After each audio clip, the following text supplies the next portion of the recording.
Connaissance, recherche, sciences, mathématiques, théorie, physique, philosophie, conférences, archéologie, nature.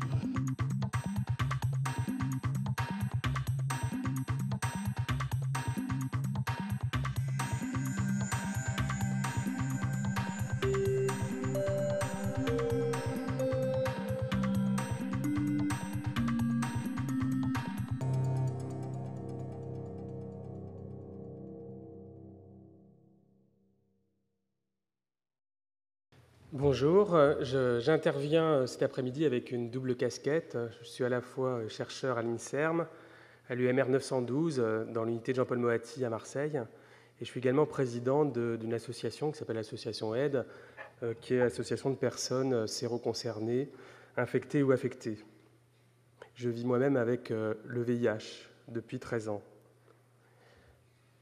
Donc, en termes de prévention, on peut dire aujourd'hui qu'il y a un nombre relativement limité d'approches de prévention qui ont été démontrées comme efficaces. Alors, qu'est-ce qu'on sait qui marche ?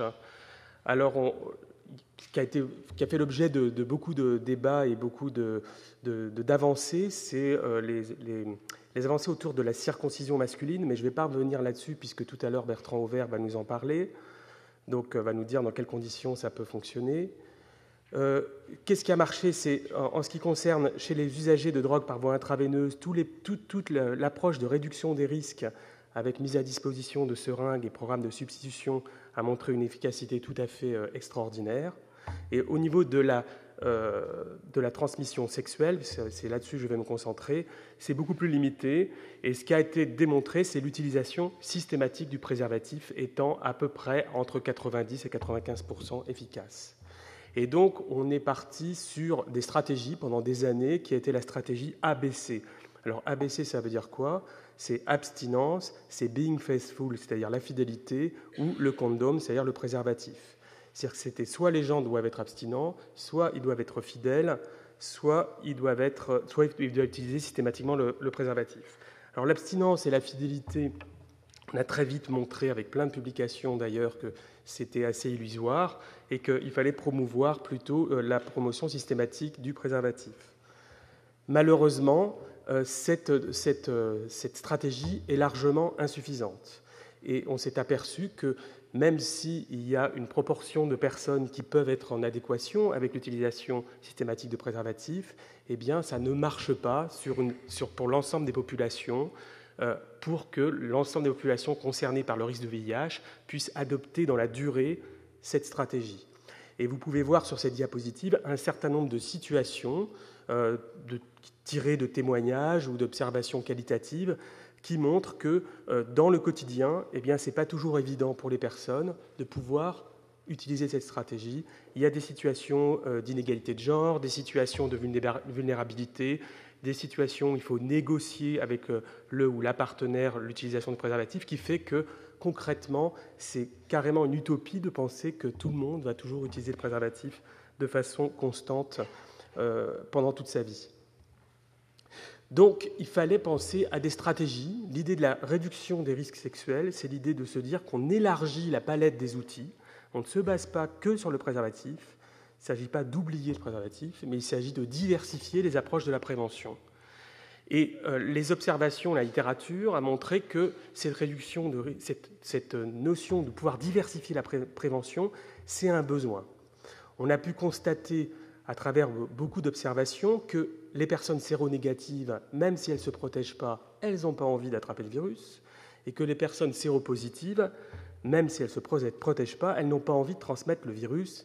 Et on peut voir dans les observations qualitatives, les groupes de parole des associations, que la peur de transmettre est probablement une des souffrances les plus importantes qui est exprimée par les personnes séropositives.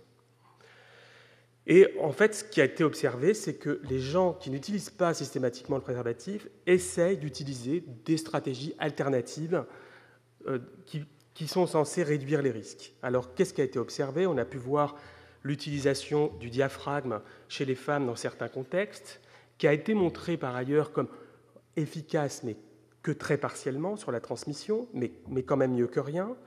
Il y a pu avoir la négociation concertées comme stratégies utilisées dans des couples séronégatifs qui ont des partenaires occasionnels et qui se protègent à l'extérieur du couple, mais pas à l'intérieur du couple.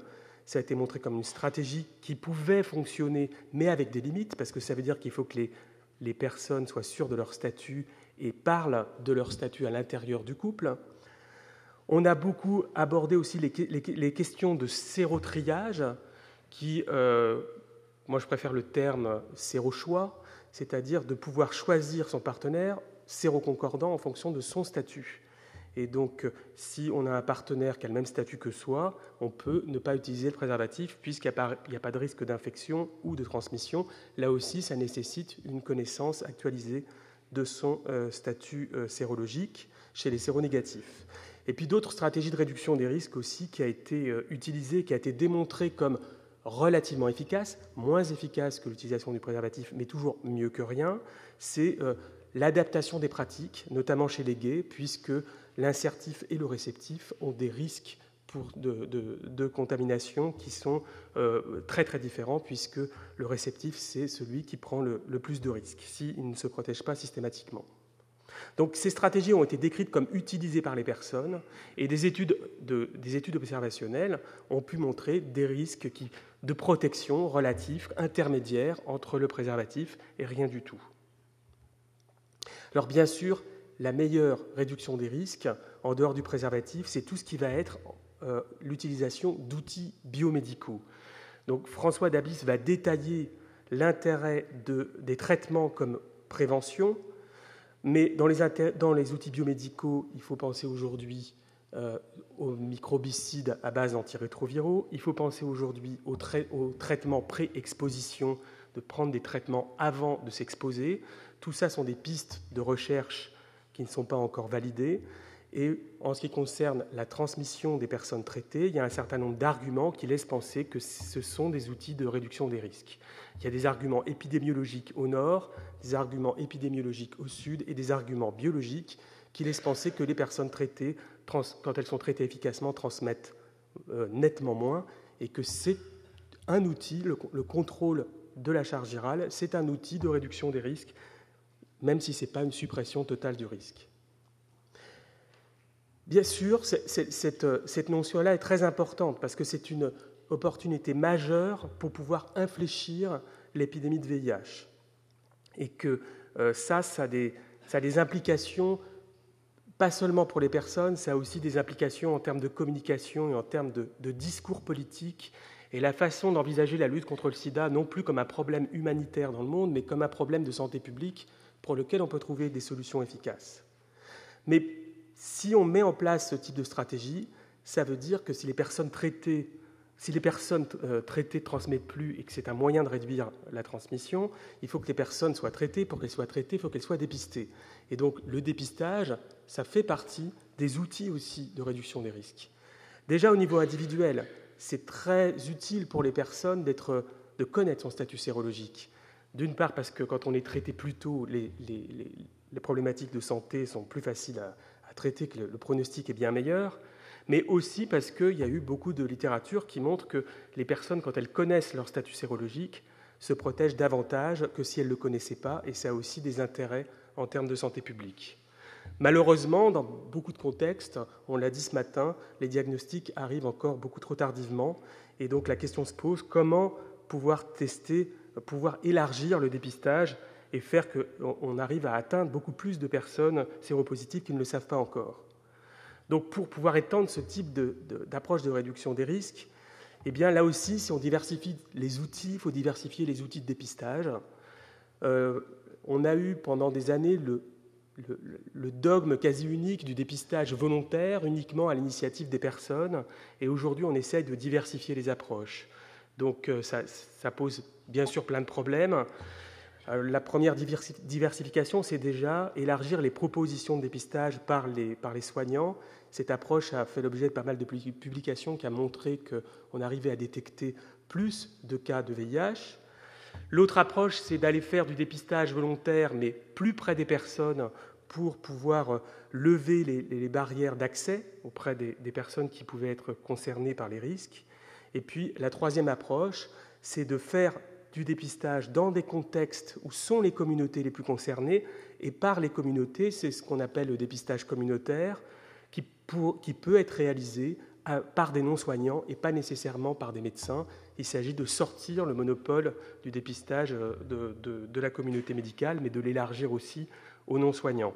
Donc, il y a une étude ANRS qui est en cours et qui est pratiquement terminée, qui est l'étude ANRS comme test, qui a été faite par Jean-Marie Le Gall et Yazdan Yezdapana, et qui a été faite chez la population homosexuelle, et qui a pu montrer que c'était faisable de faire du dépistage par des non-médecins dans une population particulièrement exposée, et qu'on arrivait à atteindre des personnes qui n'avaient pas fait forcément des tests de façon récente, qui avaient des comportements, qui déclaraient des comportements à risque d'exposition, et on arrivait à dépister à taux de prévalence qui était 3%, et on arrivait à dépister plus précocement ces personnes que ce qu'on a habituellement dans le dépistage classique, et que l'immense majorité des gens étaient extrêmement satisfaits avec ce dispositif de dépistage réalisé par des non-médecins.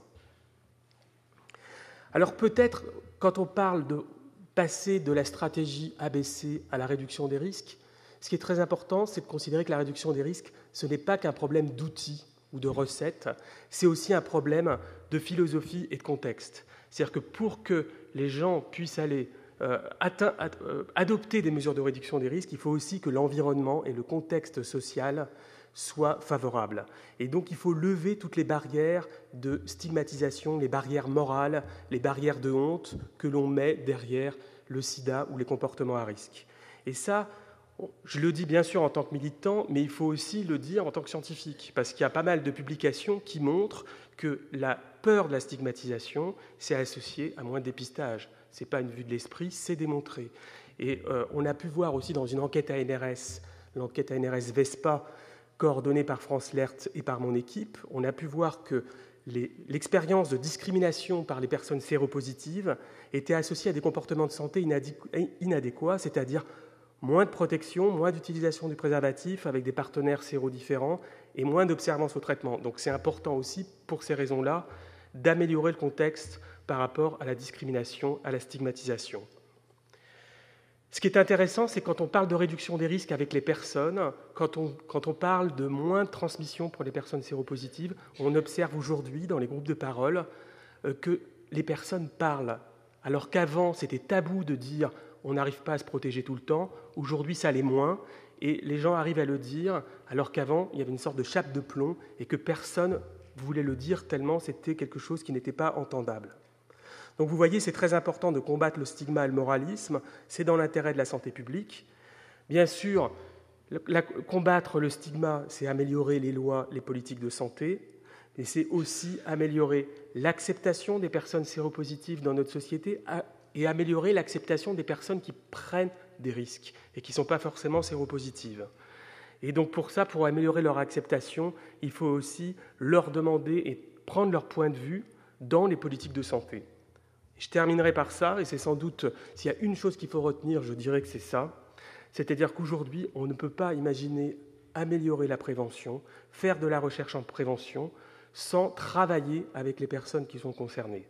Et donc c'est la mobilisation des personnes séroconcernées, infectées ou affectées, en faisant une alliance avec les professionnels qui permettra d'aller de l'avant et en utilisant le savoir profane des personnes qui vivent avec le risque ou qui vivent avec le virus, qui permettra de donner aussi des pistes pour les chercheurs et d'améliorer le travail des chercheurs.